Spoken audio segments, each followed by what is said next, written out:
नमस्कार दोस्तों, आप सभी का स्वागत है आपके अपने चैनल पर। दोस्तों, अगर आप हरियाणा सरकार के कर्मचारी हैं तो आप चैनल को सरकार सब्सक्राइब कर लीजिए, क्योंकि यहाँ पर आपको मिलेगी सटीक, सरल और भरोसेमंद जानकारी। दोस्तों, जिस टॉपिक की आज हम बात करने वाले हैं वो है ग्रांट ऑफ लीव।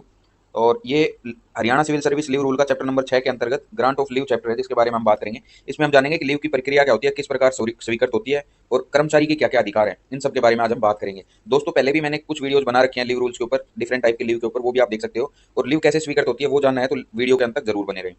तो दोस्तों, HCS लीव रूल के चैप्टर नंबर 6 में चैप्टर है ग्रांट ऑफ लीव। इसके बारे में लिखा हुआ है स्वीकृत कैसी होती है और एप्लीकेशन कैसे लिखते हैं लीव की।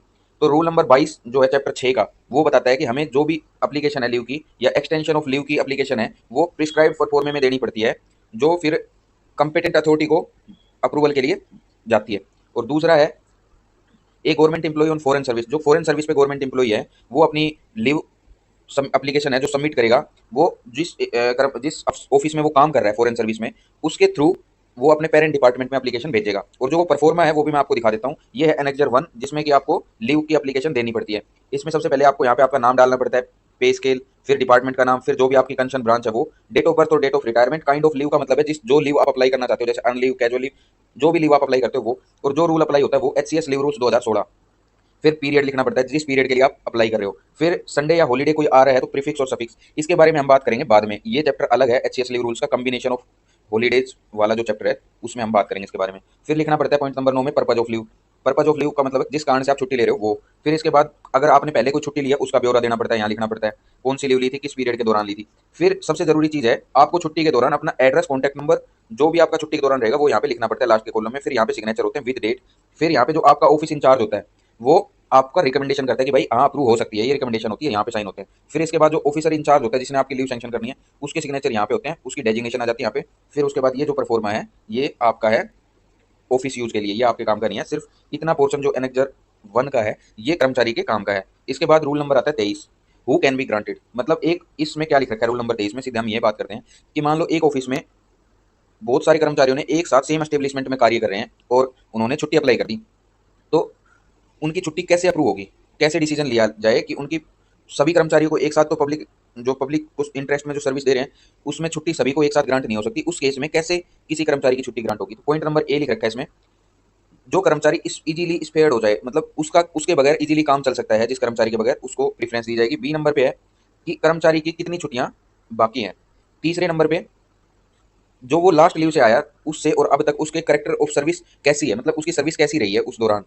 और चौथा पॉइंट रहेगा कि क्या पिछली छुट्टी के दौरान, लास्ट लीव के दौरान वो वापस तो नहीं बुलाया गया था। अगर उसको वापस बुलाया गया था तो भी उसको प्रेफरेंस दी जाएगी। पांचवा पॉइंट रहता है, अगर पब्लिक इंटरेस्ट में पिछली छुट्टी उसकी रिफ्यूज कर दी गई थी तो उसको प्रेफरेंस दी जाएगी। तो ये 5 पॉइंट है। अगर बहुत सारे कर्मचारी एक साथ छुट्टी पर जा रहे हैं और पब्लिक इंटरेस्ट में उनको सबको एक साथ छुट्टी नहीं दी जा सकती, तो ये 5 पॉइंट के बेसिस पे छुट्टी दी जाती है। उसके बाद रूल नंबर आता है 24, verification of title before grant of leave. इसमें लिख रखा है कि जब कोई कर्मचारी छुट्टी मांगेगा तो एक रिपोर्ट हेड ऑफ ऑफिस से ली जाएगी, जिसमें भी वो काम कर रहा है, जो इंचार्ज है उसका, जो इंचार्ज है उससे रिपोर्ट मांगी जाएगी कि जो कर्मचारी है वो छुट्टी पे जा सकता है या नहीं, एडमिजिबल है या नहीं। अगर वो किसी इमरजेंसी में छुट्टी पे जा रहा है तो उसको अपने जो हेड इंचार्ज है उससे परमिशन लेनी पड़ेगी पहले, मतलब रिकमेंडेशन लेनी पड़ेगी। Verification of title before grant of leave, इसका मतलब ये है। अब रूल नंबर 25, रूल नंबर 25 क्या कहता है कि सस्पेंशन के दौरान कोई भी छुट्टी ग्रांट नहीं होती, कैजुअल लीव भी ग्रांट नहीं होती है सस्पेंशन के दौरान।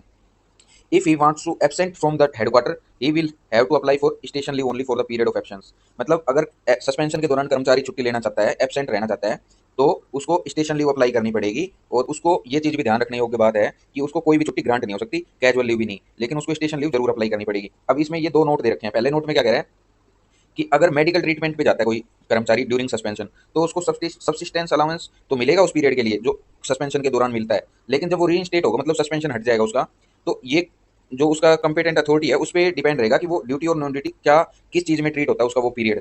गवर्नमेंट एम्प्लॉय जब तक ये डिजायर नहीं करता, ये कैसे डिसाइड होगा, जब तक गवर्नमेंट एम्प्लॉय उस पीरियड को किसी छुट्टी में कन्वर्ट करने के लिए नहीं कहता, या कहता है उस बेसिस पे ये डिसाइड होगा कि उसका ड्यूटी पीरियड रहेगा या नॉन ड्यूटी। ठीक है जी, ये था नोट नंबर 1। नोट नंबर 2 में क्या लिख रखा है, कंसेंट ऑफ एम्प्लॉय, जब भी उसका सस्पेंशन हट गया, सस्पेंशन के दौरान जो उसने मेडिकल ट्रीटमेंट के लिए गया था वो उसका उसकी कंसेंट के बाद छुट्टी में काउंट कर लिया जाएगा जिस भी वो छुट्टी में करवाना चाहेगा। इसके लिए हायर अथॉरिटी से कोई नेसेसरी सैंक्शन लेने की जरूरत नहीं है, हेड ऑफ ऑफिस जो है वो कर सकते हैं इस चीज़ को। और period of extraordinary leave shall not be treated as qualifying service for any purpose. और जो एक्स्ट्रा ऑर्डिनरी लीव का पीरियड रहेगा, लीव विदाउट पे का, वो क्वालिफाइंग सर्विस के पर्पज के लिए काउंट नहीं होगा।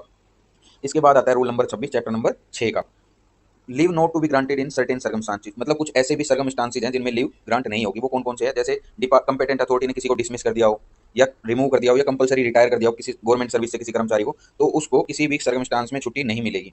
अब उसके बाद है मेंटेनेंस ऑफ लीव अकाउंट। ये फॉर्म 1 2 3 4 5 ये 5 फॉर्म होते हैं। इनमें सबकी हर कर्मचारी की लीव का अकाउंट मेंटेन होता है। फॉर्म 1 में होता है अर्न लीव का, फॉर्म 2 में होता है हाफ पे लीव का, फॉर्म 3 में होता है मैटरनिटी लीव और चाइल्ड अडॉप्शन लीव का या पैटर्निटी लीव का, फॉर्म 4 में होता है चाइल्ड केयर लीव का, फॉर्म 5 में होता है एक्स्ट्रा ऑर्डिनरी लीव का या कोई भी काइंड की जो लीव होती है उसका। तो ये 5 फॉर्म है जो मैं आपको लास्ट में दिखाऊंगा। फिर इसके बाद पॉइंट नंबर 2 क्या कहता है 27 नंबर रूल का, कि हेड ऑफ ऑफिस जिसमें वो एम्प्लॉयड है वहाँ पे उसका लीव अकाउंट मेंटेन होगा। जहाँ पे भी कर्मचारी काम कर रहा है उसके हेड ऑफ ऑफिस के द्वारा उसका लीव अकाउंट मेंटेन होगा। और जो उसका हेड ऑफ ऑफिस है उसका उसका जो उस ऊपर वाला अधिकारी है, हेड ऑफ ऑफिस के ऊपर वाला जो अधिकारी है उसके द्वारा उसका लीव अकाउंट मेंटेन होगा। इस पॉइंट में ये कह रखा है। इसके बाद दोस्तों ये मैंने आपको एनेक्सर दिखाई दिया। फिर ये फॉर्म 1 है जिसमें अनलीव हम अकाउंट बनाते हैं, जिसमें अनलीव का कर्मचारी की, इसमें पहले नंबर पर है from to number of days spent on duty. मतलब पहला कॉलम है ड्यूटी का, मतलब जितनी भी आप ड्यूटी करोगे, मतलब एक जनवरी से लेकर मान लो 31 दिसंबर तक आपने ड्यूटी करी, 365 दिन हुए। फिर सर्विस के हिसाब से जो क्राइटेरिया है 24 18 और 12 की, मतलब पहली 10 साल तक 24 दिन पे एक लीव मिलती है, फिर उसके बाद 10 साल तक मिलती है 18 दिन पे, फिर उसके बाद 20 साल के बाद 12 दिन पे एक अर्न लीव मिलती है। तो वैसे 365 को डिवाइड कर देते हैं उतने नंबर से, फिर आ जाती है टोटल लीव। फिर जो टोटल लीव बनी वो, फिर जो लीव टेकन है आपकी वो, फिर इसके बाद जो टोटल लीव आपकी थी इसमें से ये बैलेंस को माइनस करते हुए लिखते जाते हैं। ठीक है जी, ये थी अर्न लीव की लीव अकाउंट का फॉर्म 1। ये हाफ पे लीव का है। हाफ पे लीव आपको पता है साल में 20 मिलती हैं, साल में हाफ पे लीव 20 मिलती हैं। ऐसे ही ये एड ऑन होती चली जाती हैं। फिर इसमें कमिटेड लीव जो आपने ली वो, लिव नॉट ड्यू लीव वो सब आपकी कटती रहती है साइमल्टेनियसली और आपका अकाउंट मेंटेन होता रहता है। इसके बाद मैटरनिटी लीव का परफॉर्मा है ये, यहाँ पे नेम और डेजिग्नेशन आ जाती है, पैटर्निटी या मैटरनिटी लीव जो भी है, डेट ऑफ ज्वाइनिंग, जिस पीरियड से जिस पीरियड तक ली, नंबर ऑफ डेज और रिमार्क्स। फिर ये चाइल्ड केयर लीव का है, ऐसे ही आ जाता है एक्स्ट्रा ऑर्डिनरी लीव का। तो दोस्तों ये थी ग्रांट ऑफ लीव चैप्टर की पूरी जानकारी। अगर आपको वीडियो अच्छी लगी है तो चैनल को सब्सक्राइब कर लेना। अगर कुछ समझ में ना आए तो कमेंट करके मुझसे पूछ सकते हो आप कभी भी। और दोस्तों हमें सपोर्ट करने के लिए थैंक यू, हमसे जुड़े रहें ऐसे ही। थैंक यू वेरी मच, फिर मिलेंगे अगली वीडियो में।